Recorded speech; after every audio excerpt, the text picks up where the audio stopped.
Finally Vijay ದಳಪತಿಯ ಜನನಾಯಕನ್ film release ಆಯಿತು. ನನಗೆ ಈ ಫಿಲ್ಮ್ ಬಗ್ಗೆ 2 ಕ್ಯೂರಿಯಾಸಿಟಿ ಇತ್ತು. ಫಸ್ಟು ಈ ಫಿಲ್ಮು ಎದಕ್ಕೆ ಬ್ಯಾನ್ ಮಾಡಿದ್ದಾರೆ? ಸೆಕೆಂಡು ಇದು ವಿಜಯ್ ದಳಪತಿಯ ಕೊನೆ ಫಿಲ್ಮು. ಈ ಫಿಲ್ಮು ನೋಡಾದ್ಮೇಲೆ ನಂದು ಆನೆಸ್ಟ್ ಒಪಿನಿಯನ್ ಅಂದ್ರೆ ಈ ಫಿಲ್ಮು ನೀವು ನೋಡ್ಬೇಕಂದ್ರೆ ಓನ್ಲಿ ಫಾರ್ ವಿಜಯ್ ದಳಪತಿಗೋಸ್ಕರ ನೋಡಿ. ಈ ಫಿಲ್ಮು ನಿಮಗೆ ಡಿಫ್ರೆಂಟ್ ಫಿಲ್ಮಿ ಫ್ಯಾಕ್ಟರಿಯನ್ನು ತೋರಿಸೋದಿಲ್ಲ. ಇದು typical south Indian commercial film. Straight word ಅಲ್ಲಿ ಹೇಳ್ಬೇಕು ಅಂದ್ರೆ ವಿಜಯ್ ತನ್ನ ಫ್ಯಾನ್ಸ್ಗೋಸ್ಕರ ಈ ಫಿಲ್ಮ್ ಮಾಡಿದ್ದು. ಈ Jananayagan movie short one line story ಹೇಳಬೇಕು ಅಂದ್ರೆ ತಮಿಳ್ನಾಡು ಸ್ಟೇಟ್ ಅಲ್ಲಿ ಭಯಂಕರ ಕರಪ್ಷನ್ ನಡೀತಾ ಇರುತ್ತೆ. ಈ ಕರಪ್ಟ್ ಪೊಲಿಟಿಷಿಯನ್ಸ್ ಜನರ ಲೈಫು ಹಾಳು ಮಾಡ್ತಾ ಇರ್ತಾರೆ.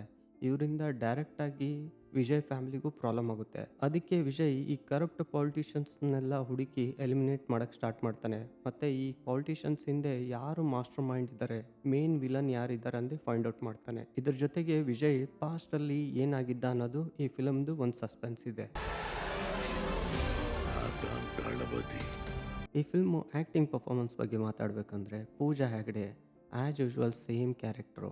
ಒಂದು ಹೀರೋಗೆ ಸಪೋರ್ಟಿವ್ ಆಗಿ ಒಂದು ಹೀರೋಯಿನ್ ಬೇಕು ಅಂತಾರಲ್ವ, ನನಗನ್ಸುತ್ತೆ ಈ ಥರ ಕ್ಯಾರೆಕ್ಟರು ಕಾಟಾಚಾರಕ್ಕೆ ಬರೆದಿರ್ತಾರೆ. ಒಂದು ಫಿಲ್ಮ್ಗೆ ಒಂದು ಹೀರೋಯಿನ್ ನೆಸೆಸಿಟಿ ಅಂದು ಒಂದು ಕ್ಯಾರೆಕ್ಟರ್ ಬರೆದಿರ್ತಾರಲ್ಲ, ಅದೇ ಥರ ಕ್ಯಾರೆಕ್ಟರ್ ಇದೆ.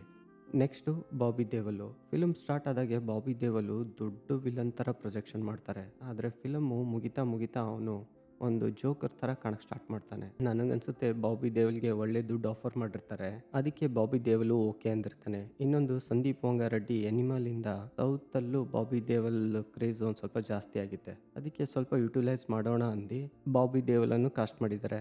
ಆದರೆ ಬಾಬಿ ದೇವಲು ಈ ರೋಲಲ್ಲಿ ಸೂಟೇ ಆಗಿಲ್ಲ. ಈ ಫಿಲ್ಮಲ್ಲಿ ನೆಕ್ಸ್ಟ್ ಒಂದು ಇಂಪಾರ್ಟೆಂಟ್ ಕ್ಯಾರೆಕ್ಟರನ್ನು ಮಮಿತಾ ಪ್ಲೇ ಮಾಡಿದ್ದಾಳೆ. ಆದರೆ ಮಮಿತಾ ಈ ಫಿಲ್ಮಲ್ಲಿ 80% ಟೈಮು ಅಳ್ತಾನೆ ಇರ್ತಾಳೆ.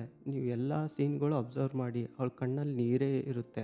ಮಮಿತಾ ಒಳ್ಳೆ ಆ್ಯಕ್ಟ್ರು. ಪ್ರೇಮಾಲು ಡೂಡ್ ಫಿಲ್ಮಲ್ಲಿ ಒಳ್ಳೆ ಆ್ಯಕ್ಟಿಂಗ್ ಮಾಡಿದ್ದಾಳೆ. ಆದರೆ ಈ ಫಿಲ್ಮಲ್ಲಿ ಸ್ವಲ್ಪ ಇರಿಟೇಷನ್ ಸ್ಟಾರ್ಟ್ ಆಗ್ತದೆ ಇವಳು ಬಂದರೆ, ಆ ಥರ ಇದೆ ಆ್ಯಕ್ಟಿಂಗ್ ಇದರಲ್ಲಿ. ಈ ಫಿಲ್ಮು ತೆಲುಗು ಫಿಲ್ಮು ಭಗವಂತ್ ಕೇಸರಿಯಿಂದ 70% ಇನ್ಸ್ಪೈರ್ಡ್ ಇದೆ. ವಿಜಯ್ ರೋಲನ್ನು ಆ ಫಿಲ್ಮಲ್ಲಿ ಬಾಲಯ್ಯ ಮಾಡಿದ್ದು, ಮಮಿತಾ ರೋಲನ್ನು ಆ ಫಿಲ್ಮಲ್ಲಿ ಶ್ರೀಲೀಲಾ ಮಾಡಿದಳು. ಶ್ರೀಲೀಲಾ ಆ್ಯಕ್ಟಿಂಗು ಆ ಫಿಲ್ಮಲ್ಲಿ ಭಯಂಕರ ಇಂಟೆನ್ಸಿಫೈ ಆಗಿತ್ತು.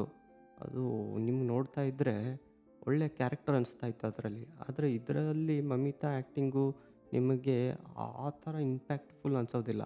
ಸಪೋರ್ಟಿಂಗ್ ಕ್ಯಾರೆಕ್ಟ್ರಲ್ಲಿ ಪ್ರಕಾಶ್ ರಾಜು, ಗೌತಮ್ ಮೆನನು, ನಾಸೀರು ಸೇಮ್ ಕ್ಯಾರೆಕ್ಟರ್ ಅವರು. ಹಳೆ ಫಿಲ್ಮಲ್ಲಿ ನೋಡಿರ್ತಾರೆ ಅದೇ ಥರ. ಪ್ರಕಾಶ್ ರಾಜ್ದು ಅದೇ same corrupt politicians villain character. ನನಗೆ ಪ್ರಕಾಶ್ ರಾಜ್ದು ಓವರ್ ಡೋಸ್ ಆಗ್ತಾ ಇದೆ ಅನಿಸ್ತಾ ಇದೆ ವಿಲನ್ ಕ್ಯಾರೆಕ್ಟರು ಸೌತಲ್ಲಿ. ಟೆಕ್ನಿಕಲ್ ಡಿಪಾರ್ಟ್ಮೆಂಟ್ ಬಗ್ಗೆ ಹೇಳಬೇಕಂದ್ರೆ ಈ ಫಿಲ್ಮ್ ಮ್ಯೂಸಿಕ್ಕು ನನಗೆ ಫಸ್ಟ್ ಟೈಮು ಅನಿರುದ್ಧ್ ಮ್ಯೂಸಿಕ್ಕು ಇಷ್ಟನೇ ಆಗಲಿಲ್ಲ.